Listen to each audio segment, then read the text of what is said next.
One of my favorite novels is The Great Gatsby by F. Scott Fitzgerald, and I'd make no apologies about that. I know it seems like just sort of a. Some people it would strike them as like a basic. Oh, that's so basic to like The Great Gatsby. It's so basic. I really think it's a beautiful book. It's extremely gorgeously written. I just love everything about it. Wish I could write like F. Scott Fitzgerald does or did. That man had a gift. But what strikes me recently is that Gatsby was far from being a pimp. He was actually a simp. Gatsby was a simp, and this didn't really strike my attention. It didn't cross my mind. Gatsby was the ultimate simp. He was simp to the nth degree. Man, he took it way farther than most pathetic simps take their simpery. Still a tragic figure. Don't get me wrong. I'm not setting off those alarms, I assure you. So still a tragic figure. I'm not saying we should lose sympathy for him, but I do think that it's exceedingly clear that this is, if any literary character that I can name or that you can name can be called a simp, it is Jay Gatsby. Now, there's a lot to admire. Jay Gatsby's a complicated character. There's a lot to admire about him. There are other things about him that aren't so admirable. But I had never really processed this whole notion of his simpery before. For some reason, that had never ever crossed my mind before. And I've read the book, I don't know, probably 30 times total. I love to read it. And I assigned it. I was teaching a class, and that was the novel that I used when I taught the class. And I always read it again, when I taught the class, because it was just it was always reading it again was always like reading it for the first time. It really is a beautiful book, very very gorgeously written book. Anyway, enough simping over F. Scott Fitzgerald's literary gifts. But Gatsby, man. He falls in love with Daisy Buchanan. They have a little fling together, and when he's a younger man, but he's not, at the time, he's not very. He's from this hardscrabble background, and she's this rich girl, and so they're in love. But then he goes off to fight in the war, World War I, the Great War, the war to end all wars. Unfortunately, it wasn't. And while he's gone, she goes and marries Tom Buchanan, one of the most awful people you can imagine. Just a boorish, disgusting kind of person, but very handsome and very rich, and somebody that is on her level, socially speaking. So she forsook true love. She forsook Gatsby, and she went off with this worthless guy, just because, again, he suited her better. So Gatsby's devastated. He's heartbroken. He comes back. It's the story of so many wars. You get cuckolded whilst at war. Gatsby comes back from getting shot at, and struggling in the trenches, and to find that the love of his life has gone off with this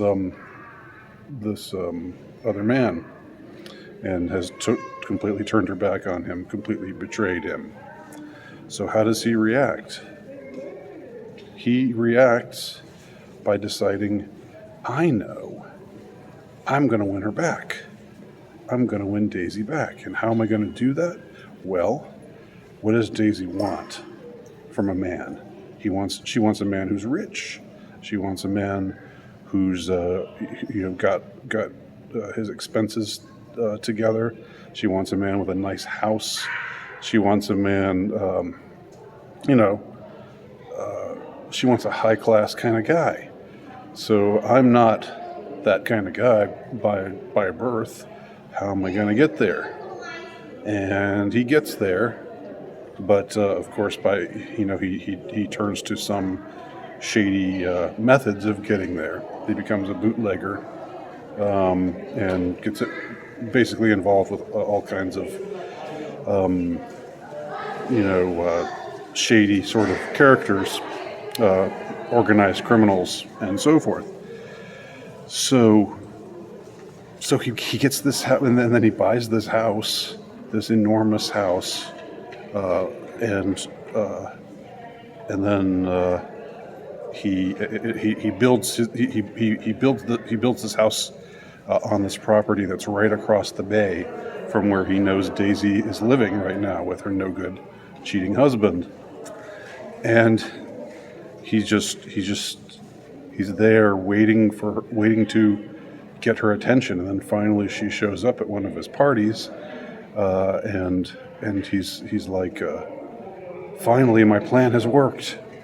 And so they kind of have a little bit of a fling for a couple of weeks, but then shit hits the fan, and Daisy ends up, I won't go into all the details, but she ends up doing something that should get her into a lot of trouble, but Gatsby, of course, agrees to take the fall.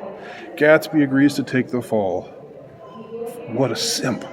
He agrees to take the fall for Daisy, who is completely undeserving